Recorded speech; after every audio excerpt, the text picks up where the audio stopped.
Olivia. And I'm Julia. And this is Pop Culture Hives Lows, a podcast where we deep dive into the hive of pop culture. That means we explore our favorites, our least favorites, fandom spaces, recent happenings, and geek out about all things entertainment. This is a podcast for people who love things as hard as we do. And this week we will be discussing fandoms and mental health. But before we do that, why don't we hop into the culture catch-up? Olivia, what happened recently? Okay. So the first thing that happened was we got a Joker poster for Joker 2. Yeah. It's a sequel to the 2019 Joker movie. The movie became the highest grossing R-rated movie of all time. It did. I know. I'm like, that movie to straight men is what Barbie is to me. Anytime anybody brings up Society, they're like frothing at the mouth to talk about Joker, and anytime somebody brings up Society to me, I'm like frothing at the mouth to talk about Barbie. Yeah, and then Joaquin Phoenix got an Oscar for it. But yeah, this one once again stars Joaquin Phoenix as Arthur Fleck / Joker, and Lady Gaga as Harley Quinn, which we found out like a year ago. But like, that still is astounding to me. Mm-hmm. I love Lady Gaga so much. Me too. So like, I was already like, but then like once I found out Lady Gaga was attached, I'm like, everything she breathes on is perfect. So yeah, because I'm not a huge fan of Joker. I'm also like you. I'm kind of like, okay. I think there's a lot of movies that do what Joker was trying to do so much better. Yeah. But Lady Gaga signing on, I think, puts my faith in it, because I don't think she makes bad decisions. I think she makes good decisions. Only good decisions. Only good decisions. And I also never made a bad decision in her life. And I know Joker's one of those film bro movies that is trying to make fun of the demographic that loves the movie. So I'm hoping this movie does like a complete 180 and makes all the film bros who loved the first one hate it, and then everyone who disliked the first one like this one. Yes, because that's what I was thinking was going to happen. I was like, this movie just turns into like a femcel movie. It does like literal complete 180. It would be so funny. Yeah, and literally because it's gonna be a musical, a jukebox musical. Yes, it'll be a jukebox musical, which is insane. And I know there's videos of like people have like seen them filming and like Lady Gaga singing. And I don't want to see any of that. I don't want to either. Yeah, I'm usually a person who like wants to see trailers and like behind the scenes and stuff. I need to go into this movie blind, completely. Yeah. Yeah, the poster is great though. Yeah, honestly, I like the poster. The poster is really, really cool. And it's, I don't know, it's kind of reminiscent of like cartoon Joker and Harley Quinn, the poster is. So like, I'm so excited. I'm actually very excited for this. And I was excited for the first Joker, and then I saw it and I was like, meh. Yeah. I was like, meh. Yeah, I'm not a huge Joker fan. I think the only thing that I've really like can give my like big like, oh, I love the Joker in like in an appreciation of a good villain way is like Dark Knight. And that's just because Heath Ledger is good in it, and then everything else in the movie is Which the film bros are going to come out me for saying that. But. Let's move on to the next thing, which is Fantastic Four news. We got a couple things. Yeah. We had a couple things, and I'm ready to rant. Go on. I'm just going to... specific thing. So, Julia Garner has been cast as the villain, the female Silver Surfer, in a new MCU Fantastic Four movie. That's starring, Pedro Pascal and Vanessa Kirby, and how do you say his last name? Ibn Moss Bachrach? He's the guy from The Bear. Yeah, and then Joseph Quinn. We always clown on for no reason. Like, No, I don't hate him, I don't, or anything. It's just like he's kind of funny. Yeah, he's kind of like he seems like a really nice guy. Yeah. But we just always somehow clown on him. Joseph Quinn, if you're listening in, we do adore you. Like, you do a lot of good things in the world. It's just, but I can't get over him. You're a funny guy. You're just a little funny guy. I'm so happy for you, dude. Yes, I am genuinely happy for him. Like, people still to this day like doubt MCU casting, and I'm just like, if they miss everywhere else, they always hit here. So I don't have any like worries about him. But there are varying responses to Julia Garner being cast as Silver Surfer, and lots of misogyny. Wow, what did we expect? I know. I'm like, this is just one of those things where I'm just like, guys, can we just have fun? Exactly. Like anytime I rant about something, it's always just like, why can't we just have fun? Like, yeah, it's like really, guys. And also, why are we talking about this like there isn't a female Silver Surfer? Yeah, there is, right? There is one. Yes, there is one. Yeah. Just like, and I've heard some people who are like, I'm not being misogynistic. I just don't know why we can't have original Silver Surfer before we have female Silver Surfer. And I'm like, this is the most ridiculous conversation. It's the stupidest conversation. Like, why? Like, it doesn't. What doesn't make sense to me is like, why does it matter that much? I love Fantastic Four, like comics. Love them. Love Silver Surfer. But if you want male Silver Surfer, guess what? There's two other whole like series of Fantastic Four movies that you can go watch. Exactly. That's what I was also talking about whenever people were like ranting about Joseph Quinn as Johnny Storm, and they were like, why can't we have like bring back hot Johnny Storms? And I'm just like, you have them. The movies still exist.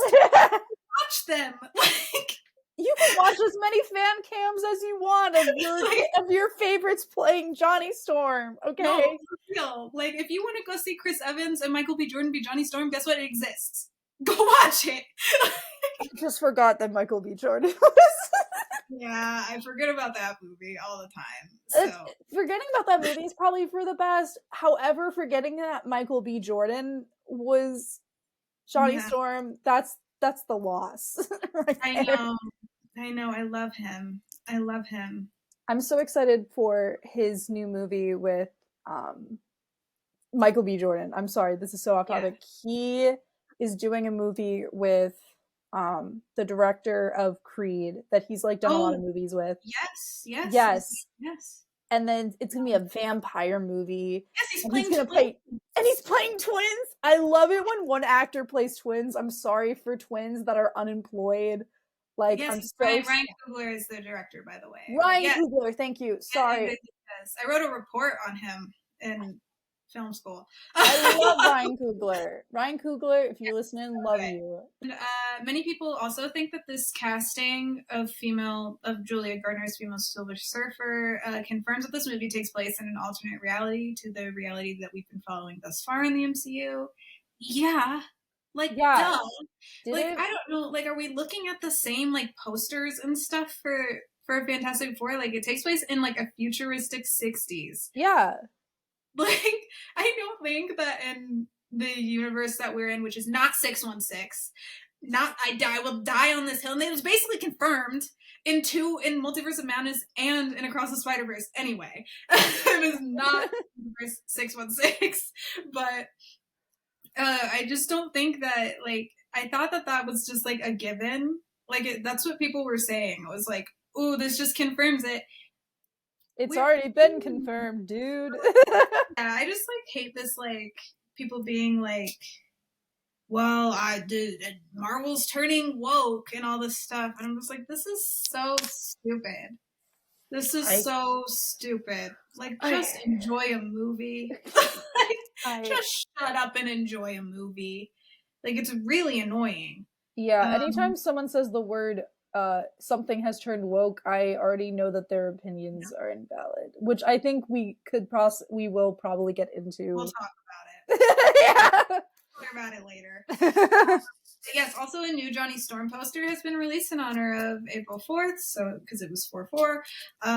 And yeah, obviously we talked about Joseph Quinn playing Johnny Storm. I love that poster. Everything that they've come out promotional for this movie has been sick, and they have not even started filming yet. Yeah. Like, so sick that we are gearing up and like getting like it kind of feels like old times because we never used to like have like so like when we were doing like for example like when like Shang-Chi was coming out, like we weren't having like all of this hype for it or anything like that.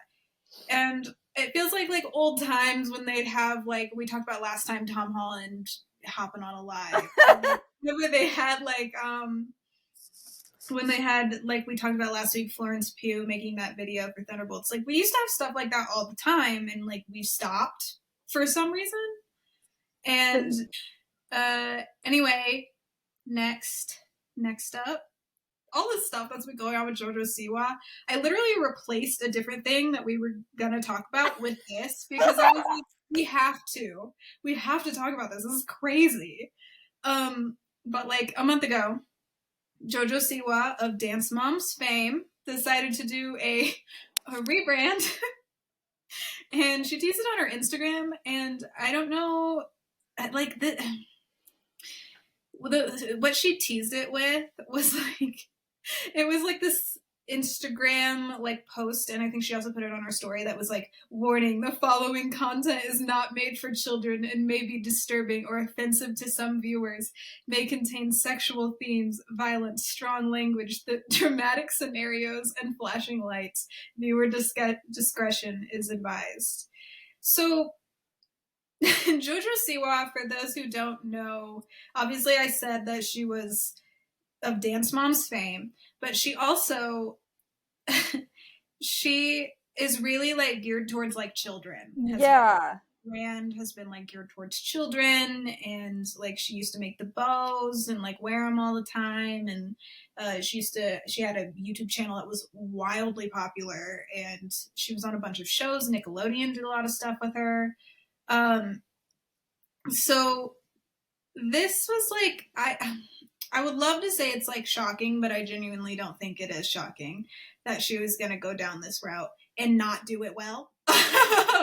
Like she is trying to come across and it's like she's more adult now, she's more mature, but it's coming across like she's never like seen like a real mature or adult thing in her life. Like she was like gonna be like a total 180, but like she's still dressing like with like sparkles and like stuff, only it's like black now. Which is not a complete 180.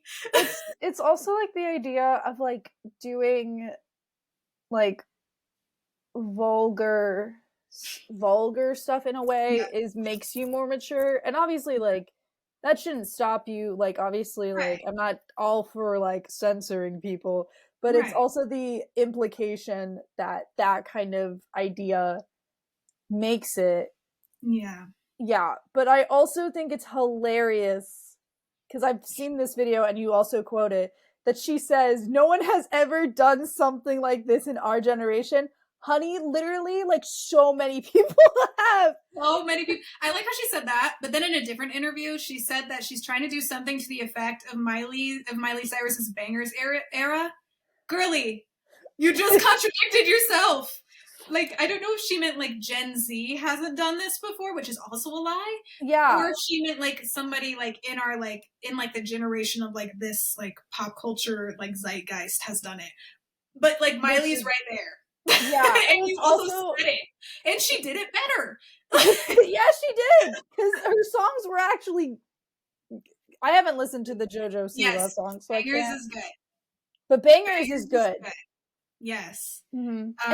And also like in addition, like obviously like when Miley that happened, obviously there was this weird viewing of her, but from what I remember, Wrecking Ball is like a very emotional and opening song to her. And also, in addition, I know I saw a TikTok about this, but someone stitched it and then started playing Olivia Rodrigo, because Olivia Rodrigo also was like Disney Channel and Disney Plus, and then made a shift.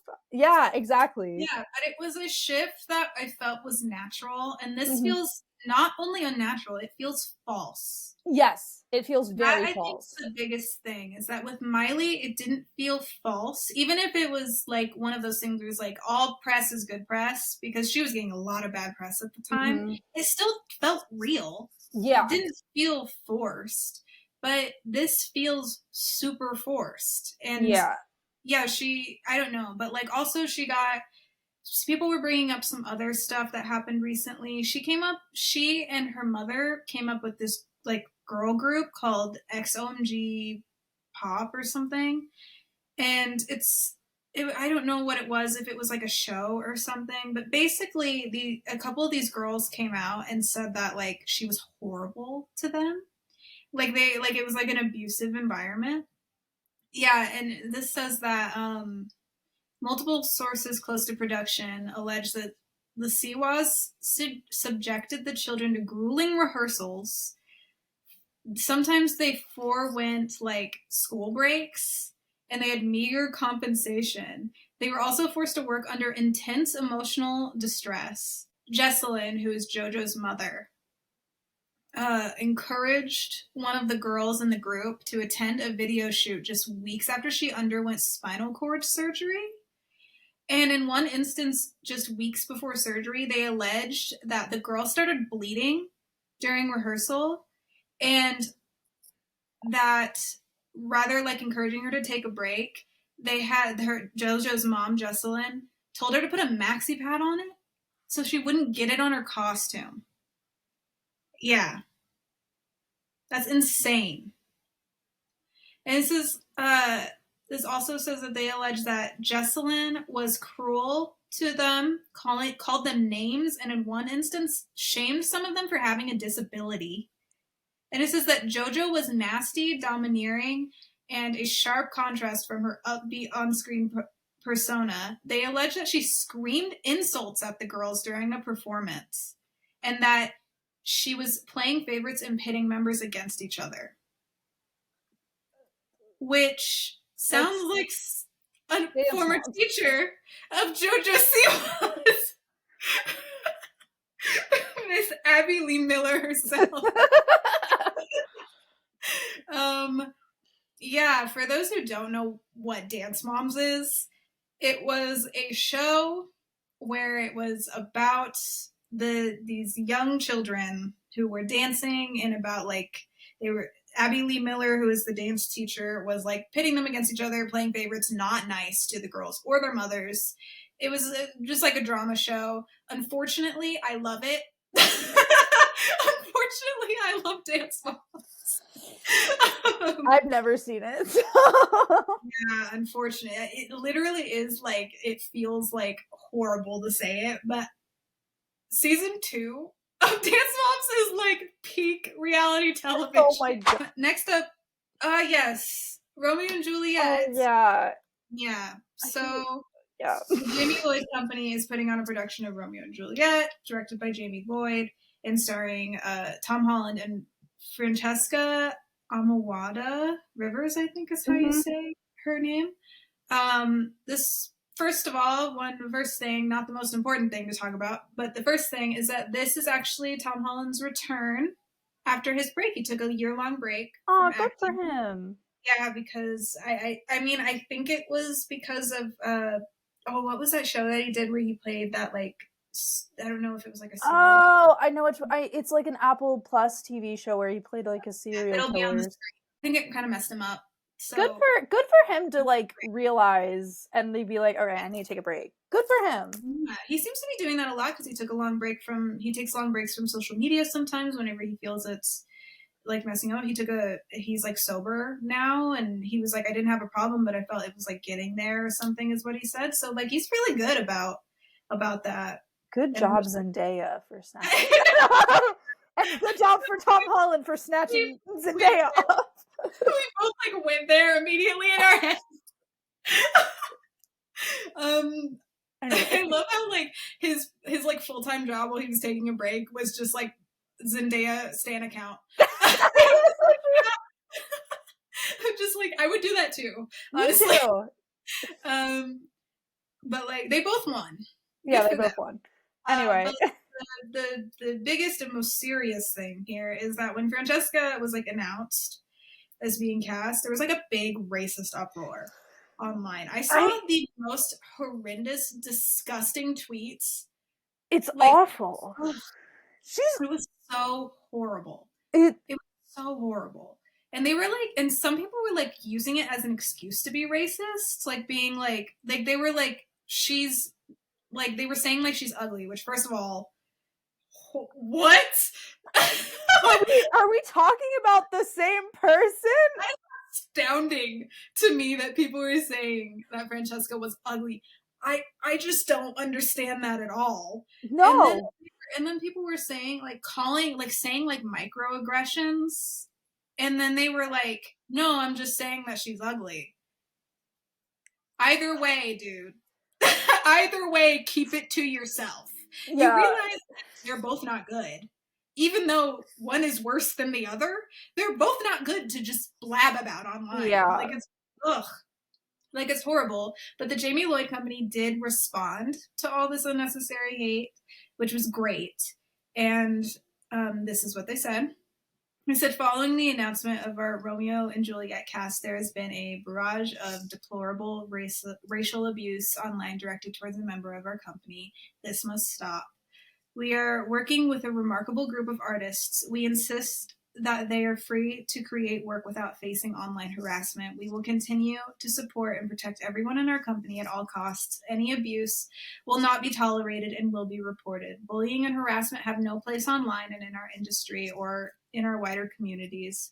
Our rehearsal room is full of joy, compassion, and kindness. We celebrate the extraordinary talent of our incredible collaborators. The Romeo and Juliet community will continue to rehearse with generosity and love and focus on the creation of our production, the Jamie Lloyd Company. Oh, that's so sweet. Good for them. For like good for them. Yeah, for like saying something, because honestly, like I was seeing awful stuff. Yeah, I like, and the only reason I was seeing awful stuff was people like retweeting and being like, "What the hell are you saying?"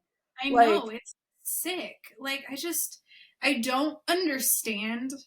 Even if you do like think a person is unattractive, I like sincerely never in my brain have thought I'm going to go online and like talk about this.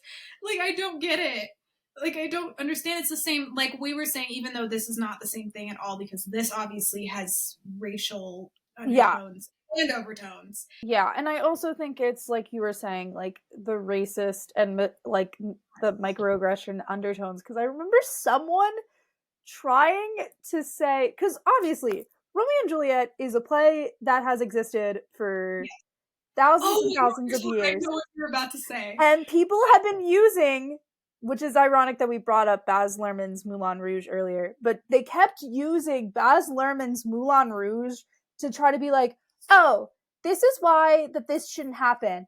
Which, first off, is a stupid, and I don't understand how that is comparing that. But also in that same movie, Mercutio is a black man who also does drag. Yeah. So I don't... But they were all, did you hear people being like, and historically, and I'm like, historically, do you think Romeo and Juliet were real people? And I need you to be serious. Now, look me in the eyes. Do you think that Romeo and Juliet were real people? Yeah, and it was also like, also people were like, they made it seem like this is the first time like a person of color has been in a Shakespeare play. Crazy. Or any play for that matter. It's like, dude. Juliet. It's not the first time that this has happened. This is insane to me. Yeah. And it's like, it's also like, this isn't official, but like there's like a really big fan casting for Rapunzel to be played by a South Asian woman. And for some reason, this girl has not even been casted as Rapunzel, and she's getting hate. And it just pisses me off to no end, because I've been seeing like similar things from like her experience and this woman as the same as like Halle Bailey's casting as Ariel, which always pisses me off to no end. But also what also another thing I saw about this was like Rachel Zegler, who I don't know if you okay I'll explain it, but Rachel Zegler, she I followed her on YouTube for a while because she would do covers. Then she was casted at 17 years old to be in the remake for West Side Story, and because of that success and her talent, has been casted as Snow White in the upcoming Disney live action, which sadly she got so much hate for because she's Hispanic.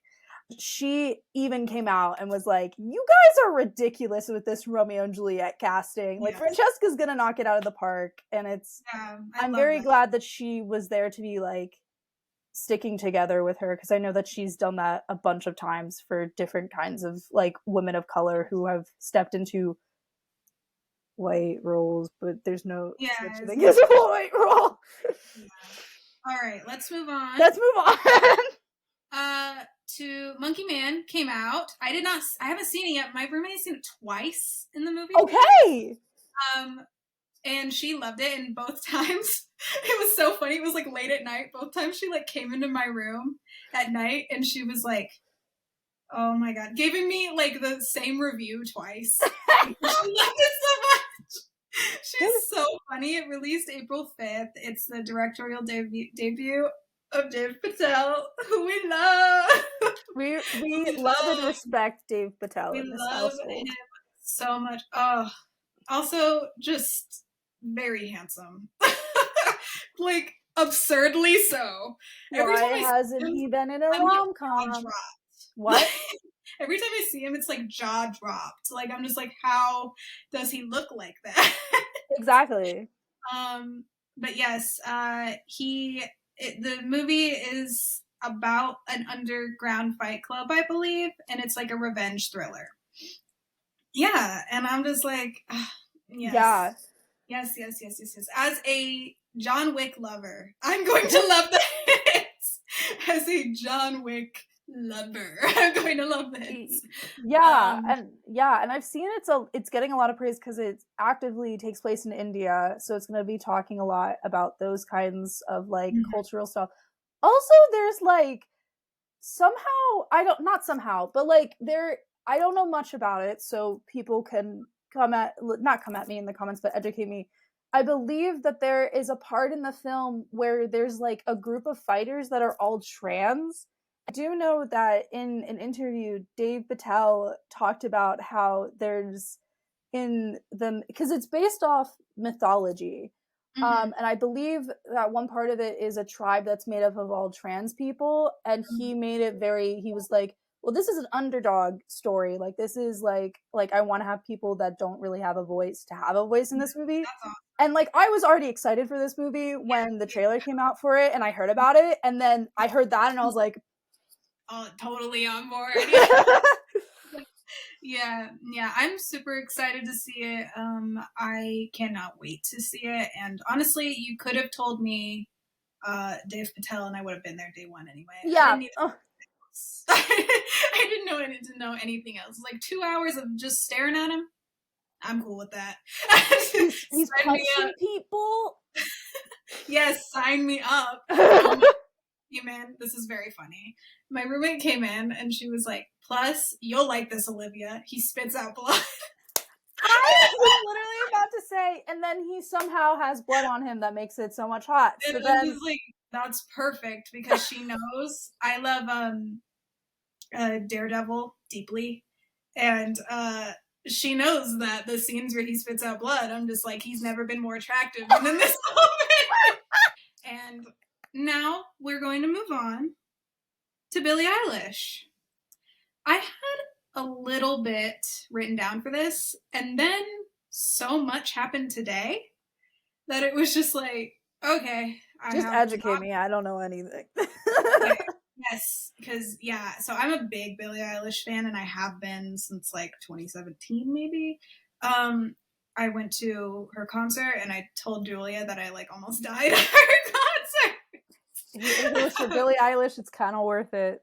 It is worth it. But singer Billie Eilish is teasing her new era / music and she let everyone into her close friends story on Instagram, which was the most genius marketing tactic that nobody has ever thought of, because I woke up and I was like, wait a minute, I'm a Billie Eilish's close friend. I hopped on Twitter and everybody was, and I was like, oh.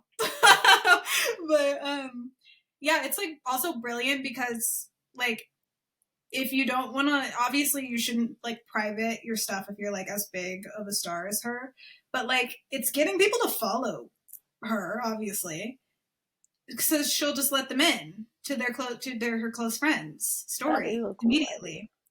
She gained over 6 million followers in one day by doing this. Yeah. Yep. And it'll be up on the screen what she has right now because it's like it's been growing, but yeah, that's insane. She also today, not today for everybody else, but today for us, she released the name of the album, which is Hit Me Hard and Soft, a release date, which is May 17th, and she gave us an album cover, which is so sick. The album cover is so sick. I need to look at it because I linked it. Thank you for linking it. Yeah, it is so cool. It's so cool. She's just so cool. Every time that like I just get so excited for her new music, and I have consistently for like ever. But she's just like the sickest person alive. And I just love that. She also has like a snippet of her new sound, which is really nice. It is reminiscent of her old stuff, which her latest album, which is Happier Than Ever, she switched her sound up. And some people did not like it that much. I did, but some people did not like it that much. And this new sound really sounds like her like older stuff, which I think people are really excited about.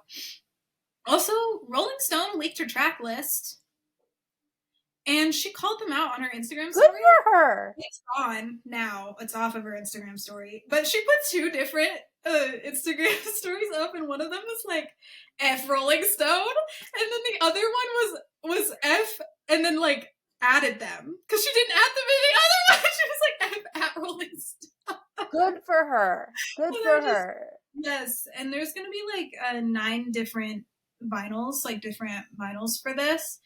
And it's only 10 songs, and I'm like, honestly, I might buy more than one. Yeah. I might buy more than one. Julia, we have to get you on Billie. I will try. I've added some of her songs to my like monthly listening. She said that she's not doing any singles for this. She was like, you'll get it when you get it.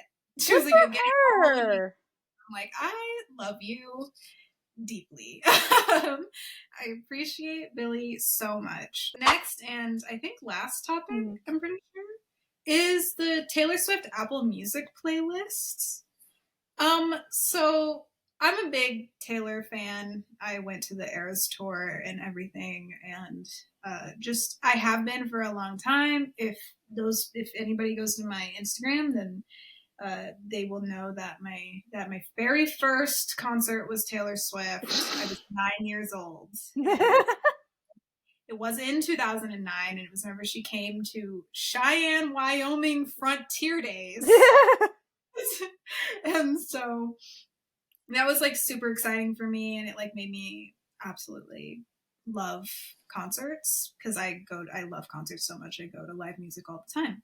And she is releasing her 11th studio album, The Tortured Poets Department, on April 19th. In anticipation, Taylor gave us 5 playlists on Apple Music, and each is themed after the 5 stages of grief / heartbreak. And the playlists only consist of her music, and she has named the tracks after songs, or she's named the playlist after tracks from her upcoming album. And they also include voice notes from Taylor that explain the rationale behind her picks.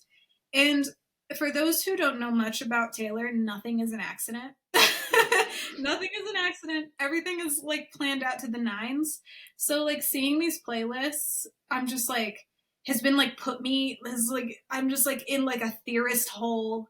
I'm stressed. I've been staring at these playlists just trying to find like meanings and stuff.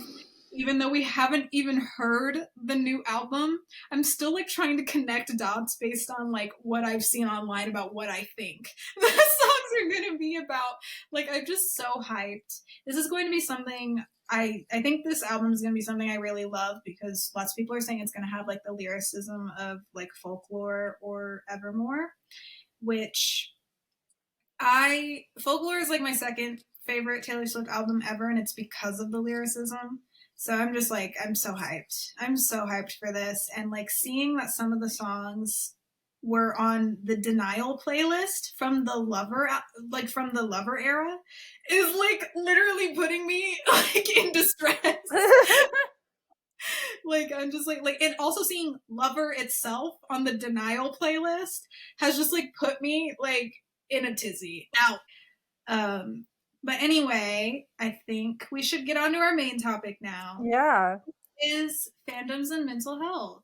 Yeah, so we're going to be deep diving into our experiences and just kind of our thoughts in how fandom spaces can help or hurt someone's mental well-being. Yeah, we're just gonna hit topics about like our experiences in fandoms and like what we've seen online and stuff. So first of all, Julia, do you remember the first fandom that you were active in, like ever? You were like active in. Like back to middle school. I don't know. Like cuz like fandom is also like a space like where you Right. talk to people. So like Yeah. that's the thing. Yeah. I remember mine. Can you go Yeah, yeah. Yeah, cuz maybe that will help me. You were Mine was what? One Direction when I was 11 years old. And I discovered 1D and my life literally changed from that moment on. And yeah, I really, really obviously loved their music and loved the boys themselves. So then I was like, I need an outlet. I need an outlet. But I was like 11, so I didn't like know what to do. So I like went online and just like it probably shouldn't have been, but I was definitely like active, like talking to people online, like other people my age, maybe, who knows, it was online about One Direction and just like geeking out and having like such a fun time, like talking about it. It did really make me like feel safe and like welcome. Yeah. Like I loved that, definitely. And I think like right after I discovered One Direction is when Captain America, the first Avenger, came out. And I am a very big Captain America fan, like pre like MCU, like since I was like 4 years old and I discovered the like there was this 1960s like cartoon Captain America show and I loved it. And so I've been like a Captain America fan for a long time. So when Captain America the First Avenger came out, I was like there day one and it was also like it was so funny. Like 2011 was like the year where like fandoms shaped my life for me. But yeah, do you Yeah, now that you're kind of talking about like the fandom spaces, kind of makes me think of like, because like I was into like different kinds of things. Like, yeah, I was into Star Wars and Indiana yeah. Jones when I was a kid, but like the only person I would kind of share a space talking about it with is my dad. So like I personally don't count that as a fandom kind of Yeah. space, and also the internet wasn't a huge thing back then. But like I think my first fandom was probably Percy Jackson, like Yeah. actively like having a fan account that will never be named, Oh yeah, like kind no. of talking about it, being excited about House of Hades, and like Yes. because I was late into the game, but I was there for the release of like House of Hades and then Yeah. insaneness, and then that also going into like kind of like the book community on the internet. Yeah. Not I'm retired. I'm a retired booktuber. But like it's really funny to kind of see, because I was really into like a lot of the books that like booktuber for context, BookTube is like basically YouTube, but they would talk about books, and it was really big in like, I would say in the 2010s era, because that's when YA books were being turned into movies and all that kind of stuff. And it's so funny to watch. There's always a lot of BookTube versus book talk discussion that I'm not going to get into, but it's really funny when I see books that were popular in BookTube like 10 years ago, and then now there's, for some reason, people are remembering that they existed and now is like a huge book talk thing. Well, I also think that like people just kind of like missed out, sort of like Yeah, I guess. didn't really like read maybe at the time, because I do know that there are a lot of like book talkers who like didn't read and then recently started like reading, and they're catching up on all the stuff that they missed out on, or like that people are recommending to them. So that's a good perspective. I was just so, my mom recently has taken like started reading all the Sarah J Maas books, and that was really big when I was like 12. So I'm kind of like, I love my mom, but I'm making fun of her because my one friend was a huge fan of Sarah J Maas. So I was like, and that's also another thing. I met two of my like really really close friends from book community people, and they're not 30-year-old men. So good on that. But yeah, so yeah, one of my best friends, her name is Abby. We like really really bonded. Like we were in person, but like still, we like really really bonded over like One Direction. We talked about them. I mean, I'm pretty sure that like the only things coming out of my mouth from the ages of like 11 to the age of like 15 was something about Marvel, Walking Dead, or One Direction, and nothing else was coming out of my mouth. And I'm like, that's valid. But yeah, are you currently active in any fandoms? I think it's my neurodivergency where I kind of just go like on like just just like on and off. Yeah. Like I recently like I recently started getting into like Legend of Zelda. So that's been really fun because my friend like growing up was obsessed with Legend of Zelda and I never understood it. And then I started dating my partner and he's like and then he was playing like Breath of the Wild in front of me, which is one of the newer reboot of Legend of Zelda, and I was like, "Wait, this is really cool." Yeah. I kind of have to look through my phone to find fandoms, but like, is there any that you're currently like either newer or like still active? Marvel it's still going strong. It's still going strong. It is so stressful in this fandom. I feel so bad for you. It is literally like hell to be in the fandom. And it sucks because it really did used to be like this like really safe community, like safe space.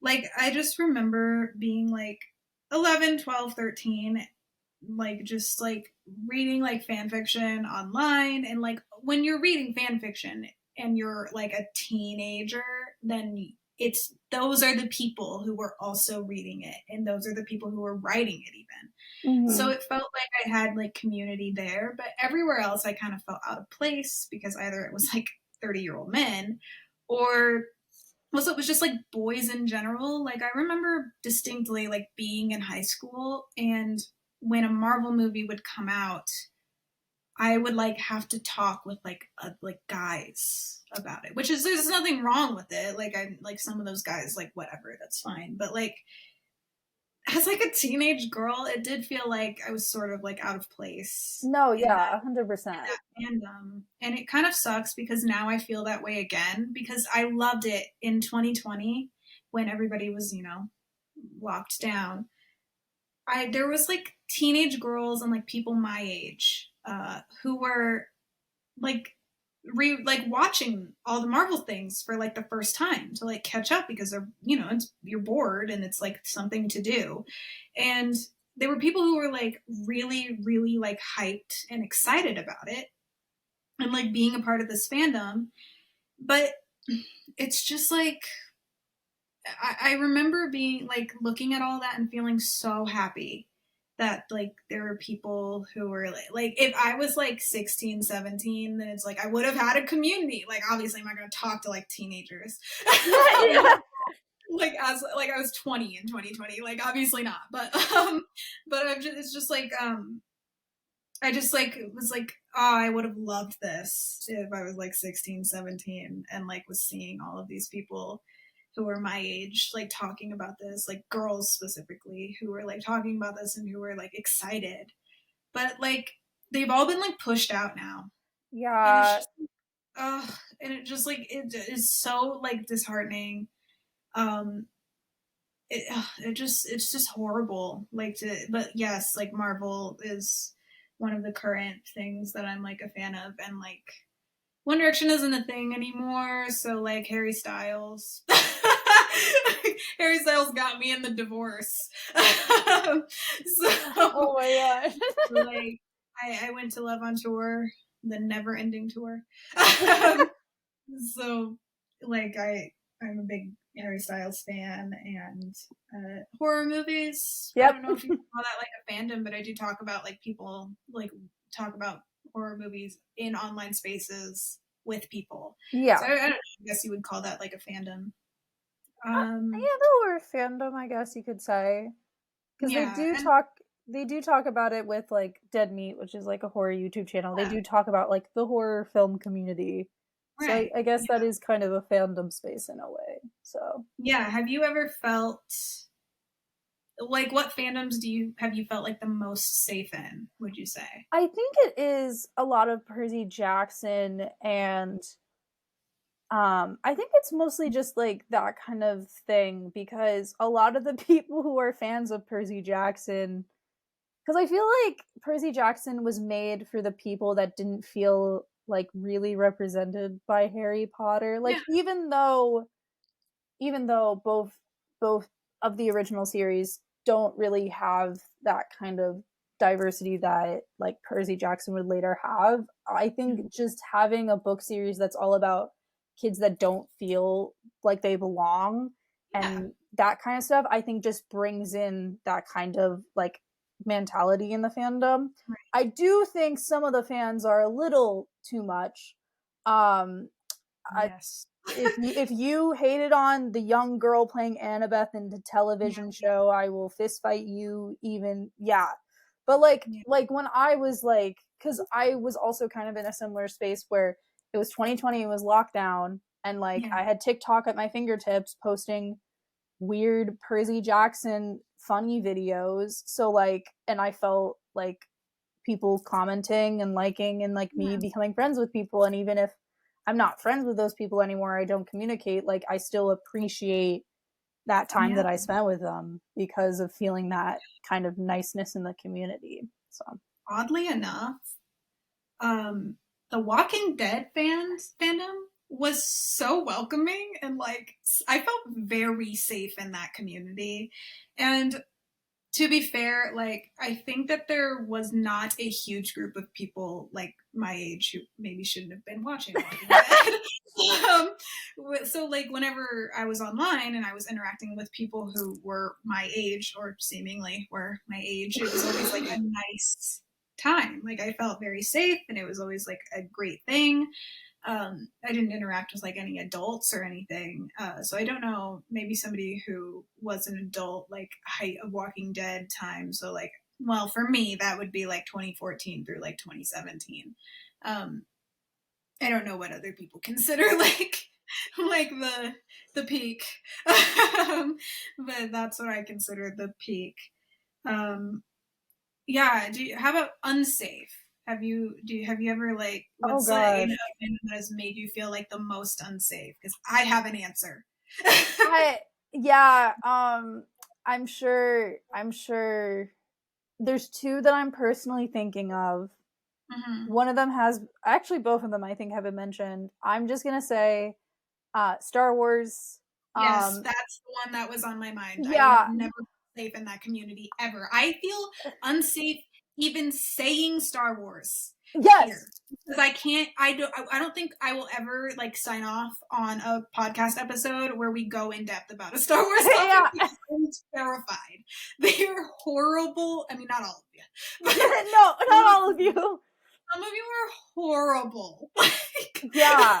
No, yeah, it's like, it's that. So I'll first go into my Star Wars rant because I used to tell people my biggest red flag when people tried to date me was them mansplaining Star Wars to me, because it's been happening on multiple occasions where there would be a guy who's trying to like or at least maybe I see it as flirting, but Right. he will be like trying to one up me in Star Wars, and I'm like, dude, I've been watching this since I was 5. Oh yeah, Like I yeah, like even though I'm not like, obviously I'm making my way through the extended universe and stuff like that, but I didn't have access to that stuff because I was a child.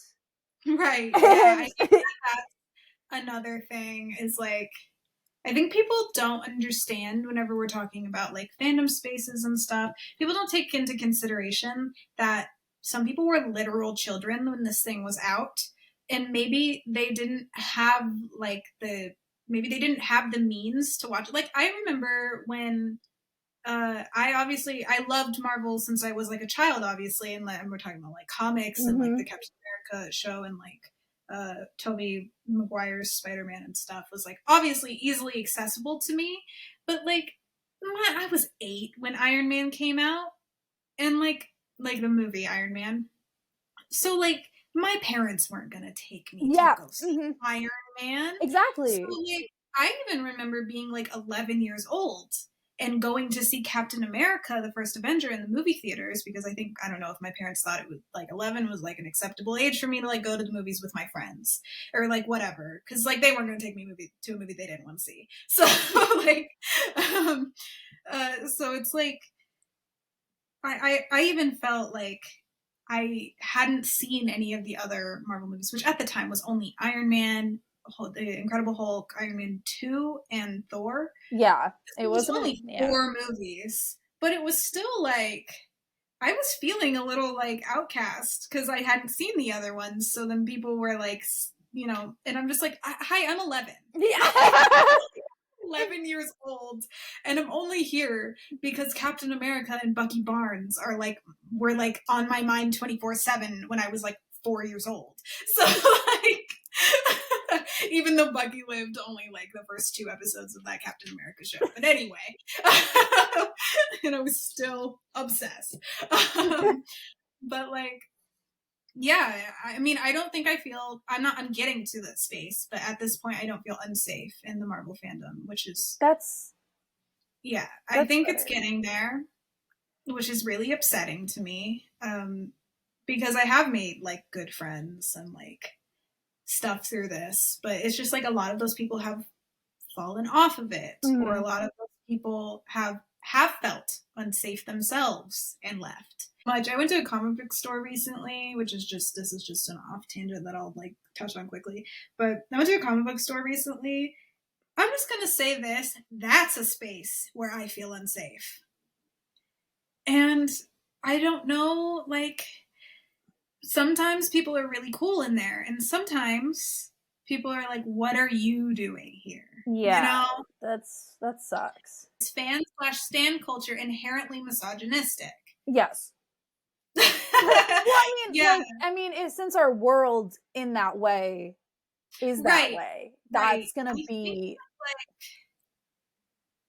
what I've seen the most is like, I think this is what happened with the Marvel fandom, is that when all these teen girls started getting into it, it felt like the men who were already here and who have been here for like a very long time felt like their thing was getting like I don't know,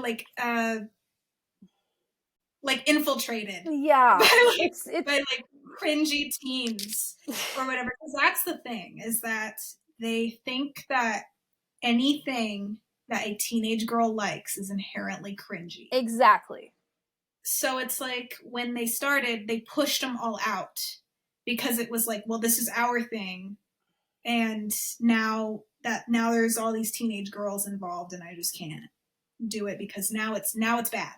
You know, like it's like it's one of those things. Like, people would make fun of me all the time for liking One Direction because their fan base is teen girls. Yeah. So it's just like, and it was like older men too. Yeah, that was like, and it's like, why are you so bothered by me liking a band? Yeah, I would like to apologize to my best friend Anna, because I feel like I had very much internalized misogyny, because she was really into One Direction and she was really into Justin Bieber, and Yes. I made fun of her a lot for it. And Oh yeah, no, I had internalized misogyny about Justin Bieber for sure. I also don't know, just like a feud between like the Justin Bieber girlies or the One Direction, girlies. But yeah, it was, yeah. Yeah, and I also kind of you were gonna, I mean, misogyny is the basis of a lot of, sorry, women and gender studies major coming in here. But like misogyny, I love us making fun of our majors like as this goes on.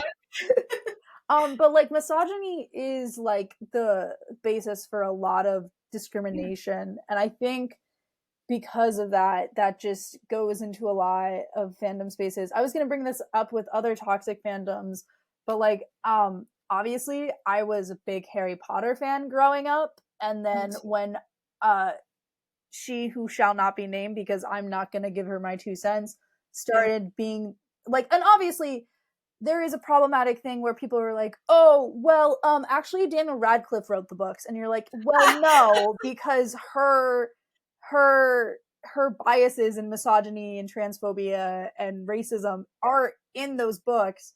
But like, it's also just the people that aren't understanding why people stopped and that being uncomfortable for them. Because like my one friend, who I also mentioned in this video, one of my internet friends, was a huge Harry Potter fan, like huge. She had all the Funko Pops, she collected all the books, and then once she shall not be named was like being more actively, she was like, I can't do this, like I'm uncomfortable for this. And obviously she wouldn't, and I think some people don't realize that takes a lot for someone to do, and then it does, but also they're doing it because they don't want to be a part of that discrimination.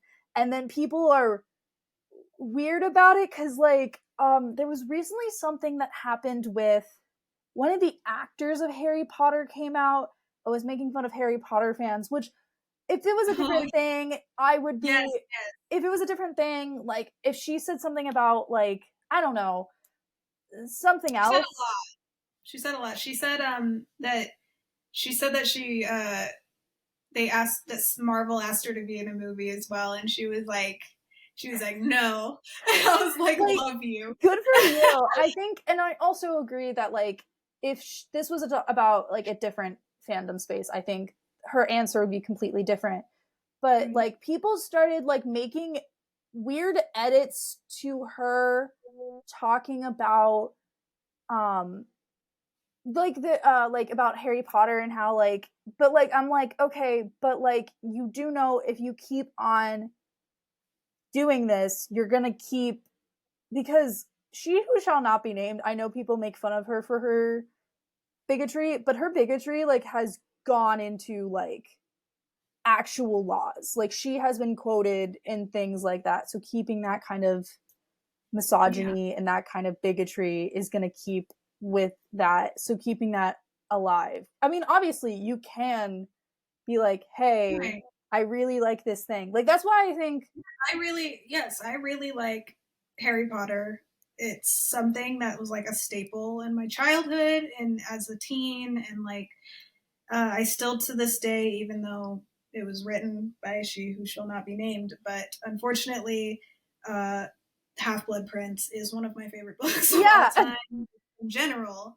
And we're not, I think it's one of those things where it's like I obviously want to stop supporting this person, stop buying the things, stop that, like that sort of thing.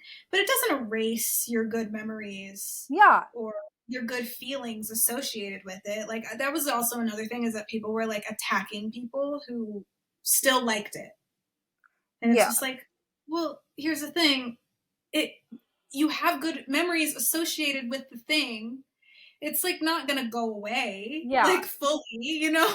Like, yeah, it's like you can have critical analysis and media literacy to yeah, like do that with your own you social media, like not social media, but your own you, medias you that can you like. critique things that you like. Yeah. Yeah, you can critique things that you like. Like I make fun of Marvel all the time. Like, all the time. And it's just yeah. So here's another question. Do you feel like when something happens in your life, like a large transitional period or a traumatic event, that you slip back into fandom spaces Yes. more? Like retreat, like to like a sense of safety or something? Yeah. Like along those lines? Yeah, I'm Yeah. sorry, I interrupted while your question was still No, going on, you're but I good. had just a visual. Sorry to keep on name dropping Perseus Jackson here, but like when quarantine, like initial quarantine happened, I was rereading the books. Or like Right. I think either yes, I was, because I showed my partner a picture of me crying and he's like, "Why are you crying?" And I was like, "Oh, I was crying about Percy and Annabeth." And he's like, "This was in 2020." And I was like, "Yeah, because I was rereading the books." But like it was I think either I was already doing that or I just started to because I needed to. And that was my kind of sense of escape. Yes. And then, I needed to. I think yeah. that's like a good thing. Like, I think when we're talking about like fandom and mental health, I think that this is like a big thing that a lot of people talk about, that like they revisit fandoms, especially during 2020. Mm-hmm. There was a lot of people, for me specifically, I had stepped away from like all the MCU stuff for a little bit, not for any particular reason or anything. And like I was still going to the movies and still being like hyped about new releases and such. It's just that like the fandom space online, I had like stepped away and not been seeing that much and everything. And then 2020 happened. And it was just like, all right, now I'm back because this is my safe space. You know, like this is a place that makes me feel happy in a time of like distress and uncertainty and like all of this. And like lots of people, it was Harry Potter for a lot of people. Yeah. And like Harry Potter TikTok popped off. Yeah. And I think that like that's like a big reason why, because you know we were all, you know, in a time of like uncertainty and distress. So Yeah. And that was, sorry to go back to my Harry Potter point, but also they've like created different divisions of like fandomness in Harry Potter. yeah, And well, I can we touch on that in a second, because that was another question that I was okay. going to which was, Anyway, but yeah, I think sometimes you just need, like, again, whenever I'm stressed, I just rewatch H2O, Just Add Water. And that does yeah. not like, and I guess if you go on Oh, yeah. Tumblr and just look it up, like, yeah, there's some fan Yes, fiction. so I hate going on planes. This has a point. I hate going on planes. It makes me really nervous. I have like a ritual that I do because in my brain it makes sense. In my brain, the plane will not go down if I am doing a certain thing in a certain way and That's, sitting yeah. in an aisle seat. Always have to sit in an aisle seat and like certain things. One of those rituals is listening to One Direction while I am on the plane. And the reason why is because I think it just makes me feel very safe. Mm-hmm. It brings me to like this like calm, like nostalgic place where I'm just like, yes, and now I'm back. You know, like everything is gonna be okay because Diana is blasting in my phone in my headphones or like whatever. I could have picked a not niche song. Any other song. No, I But love that for you. yeah. Why do you think that we feel inherently shameful when we're talking about things that we're fans of, you think? I think because people think things are weird and they're so open about it, like like judging Yes. you. So like, and especially like we've been talking about, like it's like a lot of things that people like are like girly, and because of Right. that instantly get made fun of. So like, for example, I've said this in the Zhive Discord because I feel so comfortable with everyone. Like I Yeah. like buying and cleaning up like American Girl dolls. and everyone who kind of looks at that in a weird thing, like, yeah, okay, it's a, like, I will understand their eyes are so weird and creepy. I understand that. I 100% understand that. But like, just the making fun of people, like, you know, carrying around a doll and stuff like that, like, and also like stuffed animals. I mean, this doesn't have anything to do with the fandoms, but like things that seem out of the ordinary or like not inherently normal. Fan fiction. People are very, me myself, very shameful about like fan fiction. Like, I've never published anything. Definitely have written. Good for you. Never published anything. Never will. But I also, like, to this day, I think it's a little bit more open because we have people like Brittany Broski who are like talking about being fans of things, like, in a way to where it's like, okay, well, she's not embarrassed by, like, because she reads fan fiction. So, like, you could have not pulled out of me, like, 2-3 years ago that I still read fan fiction. And now I'm like, yeah, I still read fan fiction. Like, yeah, no, yeah, 100%. And also, going on your point about, like, a lot of books are being published that were originally fan fiction. Yeah, and being made into questionable movies. Yeah, I will say I so far have not seen a good fan fiction film yet. Okay, but the one starring Anne Hathaway that is a Harry Styles fan fiction, that one is getting good reviews. I will be seated for that. I will also be seated for that, which is the only time I'm ever going to say that about like a fanfic movie. I don't think I have ever gone to the movie theater and like watched a movie that was previously a fan fiction. Yeah, ever. yeah, exactly. Because I think, because I wrote fan fiction, and I will say it's like still like a lot to like get out. Yeah, like, exactly. Like, and it's like my friends like have the links to it, but like just because of my sign of trust that I'm like, okay, fine.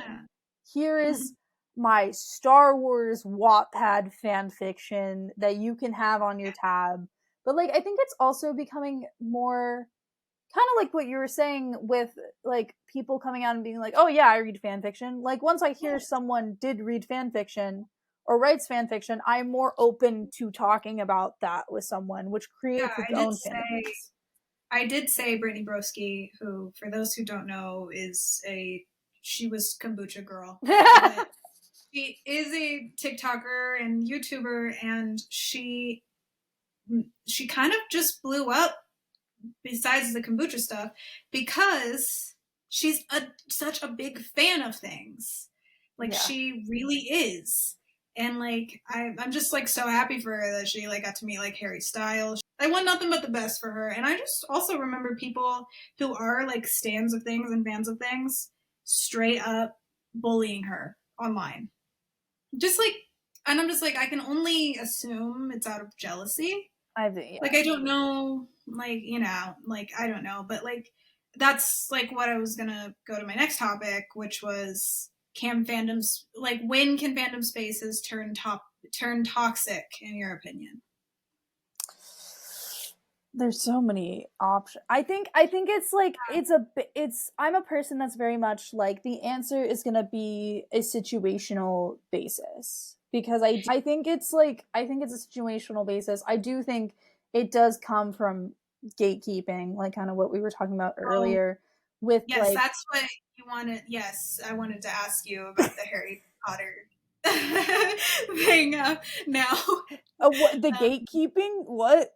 Well, like what you were talking about, like people like being like bigger fans than like others, like there being like tiers of like. Well, when I say tiers, I mean like they're fans of certain characters, and I think that allows for that kind of separation. Like, I know that the Marauders fandom is very much, at least from what I've seen, a little more accepting. Like, I don't know, for those listening in, have watched a Curtis Connor video. Curtis Connor, a YouTuber also, that he did a deep dive on the Harry Potter fandom. and I think that video is a really good depiction of kind of that, but like he decided to bring on this fan that I believe is a part of like a Marauders fan film that is like openly like inclusive with its casting and like has trans people, and I believe the person is also trans, so there is that kind of space of like, yes, this author is a terrible person, but we don't want to be associated with that. And also it's easier for the Marauders fandom because she who shall not be named hates the Marauders, and that makes a lot of sense once you think about it. But I think when fandom spaces become toxic, I think it is the gatekeeping and the judging of other people rather than kind of like talking about. We've like talked about it before, how it's like kind of hard once you've been a fan of something for a long time to like not gatekeep, but like still like accepting. Like we talked about it with like Renee Rapp. Like it's like, well, I was here first, so I'm a bigger fan. Like that sort of thing. It's just like, I don't. Yeah. You know, it's the impulse to do it right away, but it's like you have to have some clarity. It's you know, it's like like I do say that I did say that with Renee Rapp, but obviously I say that in a very joking manner. Yeah, we've said it before with Renee Rapp and Hosier. I think I also said it. But I remember when, because I completely forgot that I'm a big Olivia Rodrigo fan.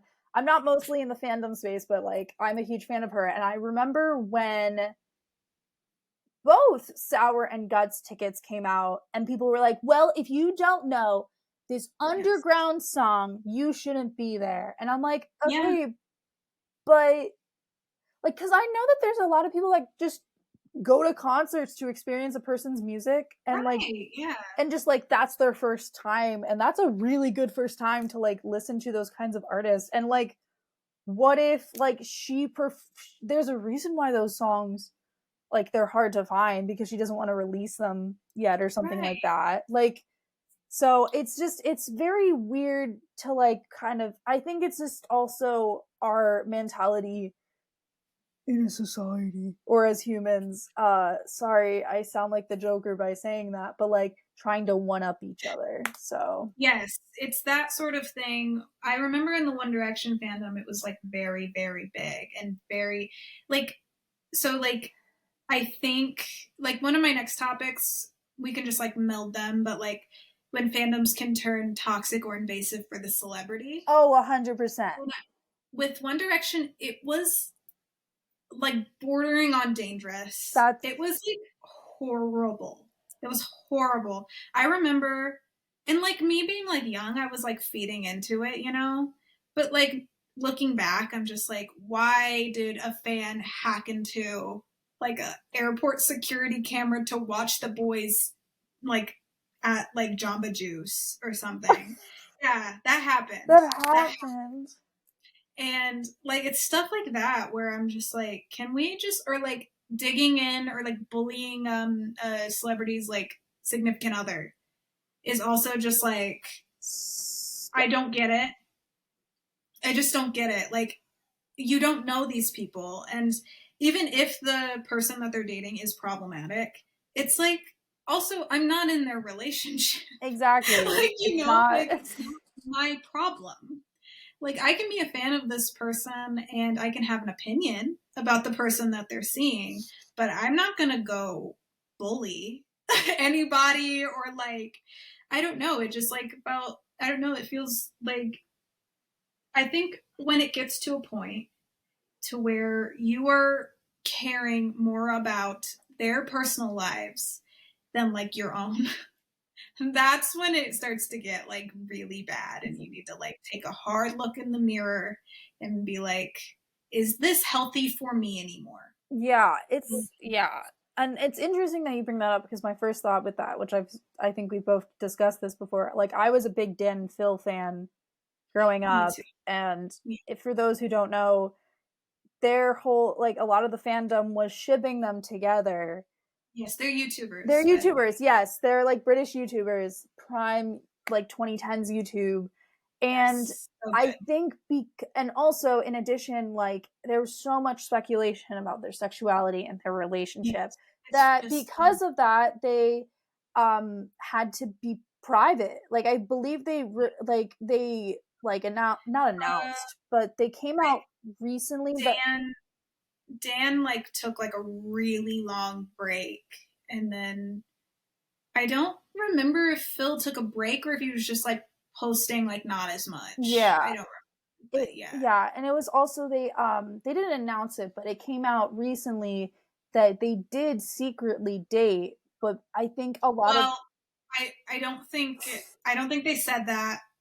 I okay, think they said like they I'm alluded sorry. to it. They alluded No, to no, it. no, Okay. no, no, no, no. I think they alluded to that that was what was going on, but Yeah, but yeah, that just adds on that like the reason why that they had to keep themselves private is because of that fandom space. And we also saw that like what we discussed last week with Smosh's, Courtney, and Shane. The yes, reason that they were probably keeping it private. private was because of them being shipped a lot, which is like it's I think there's sometimes like you can I don't know where I'm going with this, but like I think you can like be like, oh, those two people are cute together, especially if they're in like an Yeah, actually established relationship. Like we just I talked about Zendaya and Tom Holland. Like they're yeah, from what we've seen, they're they're cute. cute, but it's a parasocial relationship, and Yes, also we don't know the insides of their life.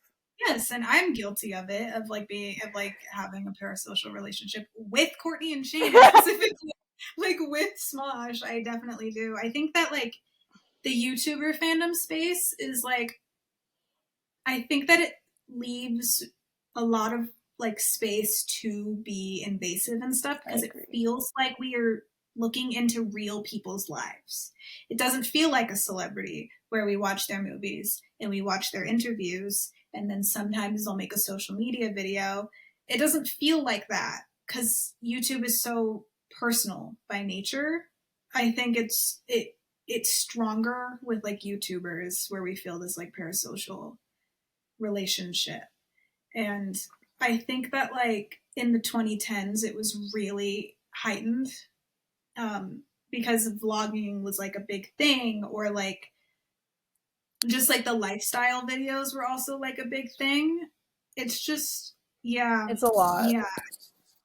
Yeah, I did feel like really bad for like YouTubers at that time. And that's why we're seeing like nowadays, past couple of years, a lot of those YouTubers have like quit. And it's like, I don't blame them. You know, they've been doing this for a very long time and they have gotten like nothing in return. Like, they've literally gotten like their lives, like, have been like invaded by fans and stuff. It's just like, it's just not fair. And like, I think with social media too, we're seeing a lot of celebrities leave social media because they've let people in on their personal lives through those mediums, and now they're uncomfortable because people have their own opinions or think that they know them or whatever. And I think that when somebody is caring so much about that stuff, it really is like hurting their mental health as well. Yeah. It's just like you should not be this stressed. Last thing, do fandoms slash fan spaces ultimately harm or help mental health, like overall, do you think? As I said, I feel like this is a situational basis Right? where I think it determines is on the person and how they connect in the fandom and who they are in the fandom. Because as we established, there's some fans that feel very, very safe, there's some that don't. And then also, if you take into account the people that are like famous in that space, like they either can feel comfortable talking to fans or because of very much overabundance in parasocial relationships, they don't feel comfortable talking to Yeah. fans. So, Yeah, I agree with that. I think that ultimately, in my opinion, I have been in a lot of fandoms. We've only touched on a couple here, but like I think that like I've ultimately felt safe in most, but I think that there are always people in the fandoms who are going to go too far, make me feel unsafe, make others feel unsafe. I think that's the biggest thing is that there are people who like care a little bit too much, start to latch their, I mean, I think everybody's identity is kind of rooted in the things that they love, but like when they like make it like their sole thing that they think about all the time, it's like maybe that's not the healthiest. And I think those people are the people who make it toxic and unenjoyable for everybody else. So I think we should wrap this episode up there. Yeah. Thank you for listening to us ramble this week. Please follow us at Zhive Media on all social media platforms and give us a follow on our personal socials as well. All of those links will be in the description. Yes, we'll see y'all next week. Until then, we've been Pop Culture Hives and Lows.